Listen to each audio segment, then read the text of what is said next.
So in the program we saw on Monday night, I think the reporting was that hospitals were targeted 65 times, that after people had surrendered, they were killed. Were war crimes committed in this process? I believe that war crimes were committed. I mean, targeting hospitals is pretty much forbidden under international law. There are some exceptional circumstances in which you can hammer a hospital, but it's very clear from what we know of what happened there that the hospitals were overflowing with wounded civilians, and they were hit so many times and so consistently that one could only draw the conclusion that they were being deliberately targeted. The hospitals weren't harbouring tigers. Well, I mean, as the Channel 4 video shows, it's full of women and children and old people. And the most vulnerable. That's right, the most vulnerable. I mean, it was the one place where they could go to be treated for the wounds that they were enduring within the siege zone, because the siege zone was being bombed by government forces, was being bombarded by government forces. What happened to that doctor, the one that was shown in that program? He was working there. My understanding is that he's still alive. I met him after he came out of the siege. I met him and a number of the doctors who came out of the siege. My understanding is that he's still alive. I think it's extremely doubtful that he would ever make it to a court of law, for example, where he would be able to give testimony about what really went on. What did happen is that shortly after he was captured, kept in prison, he was brought up before a media conference in July 2010, where he recanted and said that all those things that he had said inside the siege zone, the numbers of dead, the fact that people were dying, the sorts of the ways in which people died, were basically lies. That he had constructed those things as a tale under pressure from the Tamil Tigers, and I think it was self-evidently nonsense. He was made to say those things. I received a text message from someone on Monday.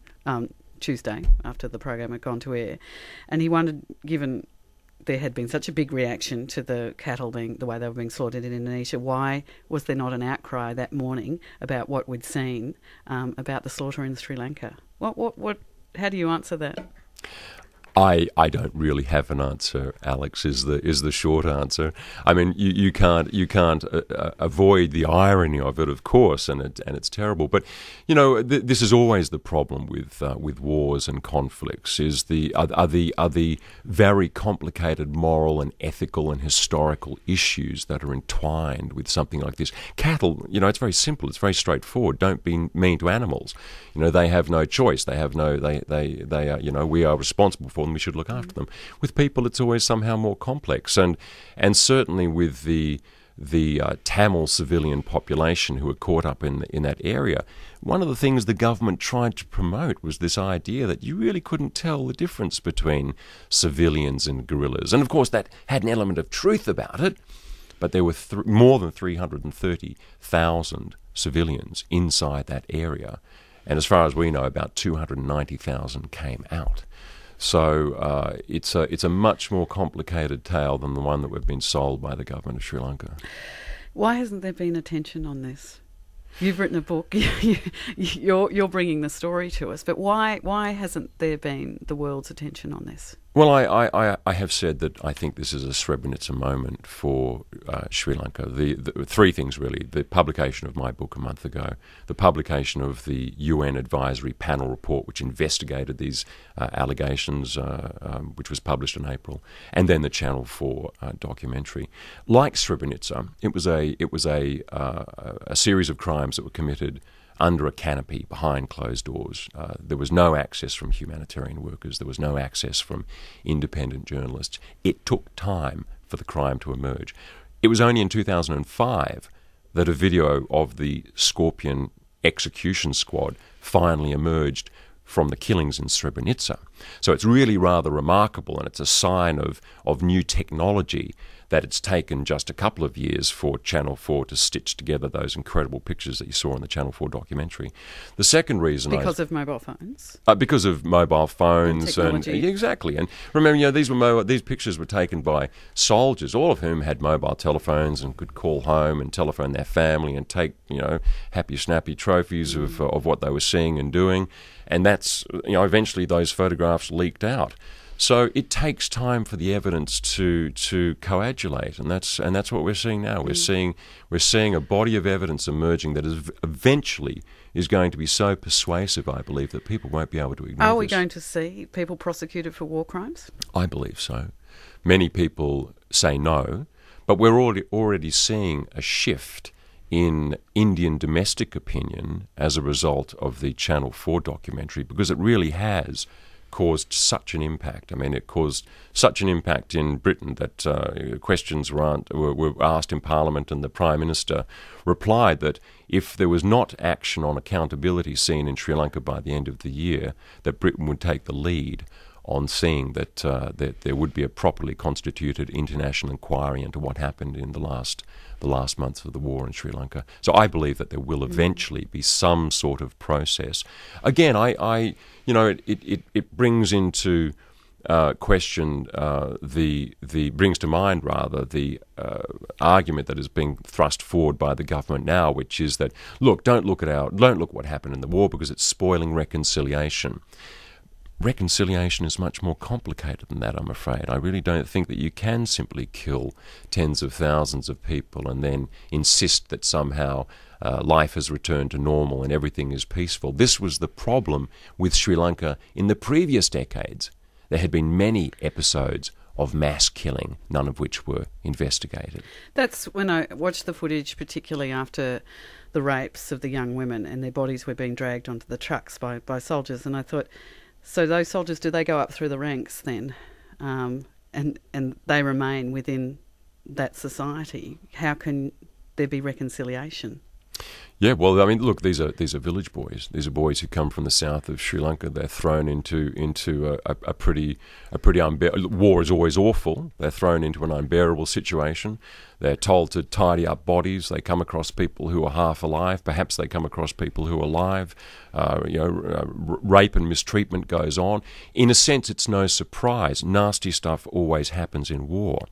But the problem here is that the government has consistently said their forces were responsible for not a single drop of civilian blood being spilt, that no executions took place, that they didn't withhold humanitarian aid, that they didn't bomb hospitals, that nothing very much went wrong at all, and that they didn't abuse people who were taken prisoner afterwards. And unfortunately, the evidence is emerging to show quite the contrary. What's the future? Gordon Weiss is my guest this morning, former United Nations spokesperson in Sri Lanka and author of the book The Cage, and is my guest this morning. What's the future? The future for Sri Lanka? The future for Sri Lanka, I think, is a difficult one. I think that the whole country breathed a collective sigh of relief, Tamils and Sinhalese, at the end of the war. Relief that there wasn't a locus for this terrible fight over the previous 30 years. But I do think that accountability is a very long, a very arduous and a very complicated road.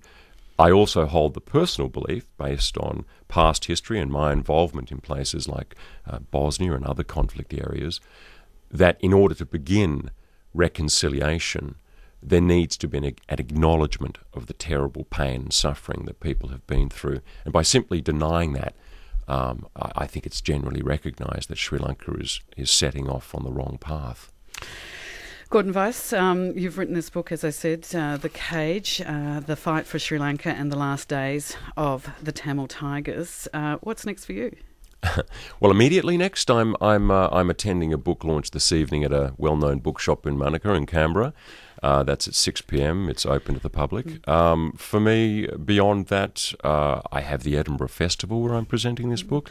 But in terms of this story and your commitment to telling this story? My initial commitment was just to write the book, and I wanted to draw a line under it and never think, talk or speak about Sri Lanka ever again. But that's not actually the reality. My commitment was born from a knowledge that I had about the children who were killed up there in the north and who died as a result of what happened and were horribly injured. And unfortunately, I can't just leave it behind. I'll continue to speak about it, and I'll speak for what I believe, which is that there needs to be an accountability mechanism and an international inquiry, because it's not going to come from Sri Lanka. War crimes, crimes against humanity? Yeah, war crimes, crimes against humanity. You mean the distinction, or? Because sometimes people, there needs to be sort of, special kind of circumstances and crimes against humanity. To have a charge like that against you, against what needs to happen. Well, they're of a different order of magnitude, but since 2002, there has been an international criminal court which was established as a result of the Rome Treaty, and that was specifically set up to look at these crimes that were committed by countries, and often by countries against their own populations. So there are mechanisms there. The argument that people are putting forward is that the Security Council is the one that needs to give the go-ahead for this sort of process. And of course, in the Security Council, Sri Lanka has been historically protected by China and Russia, who have interests in Sri Lanka. But despite that, I think there are actually a variety of ways that these crimes, alleged crimes, can be investigated, and I think it will happen. It won't happen quickly. It'll take some time, years, but I do believe it will happen. Gordon Weiss, thank you very much for joining me in the studio. Alex, thank you so much. And Gordon Weiss is the author of the book The Cage: The Fight for Sri Lanka and the Last Days of the Tamil Tigers. You're on 666 Mornings. It's 5 to midday, 5 degrees in town, and we'll catch up with Genevieve Jacobs very soon, and she'll tell us what's on 666 afternoons. Alex, thank you so much. That's not an easy...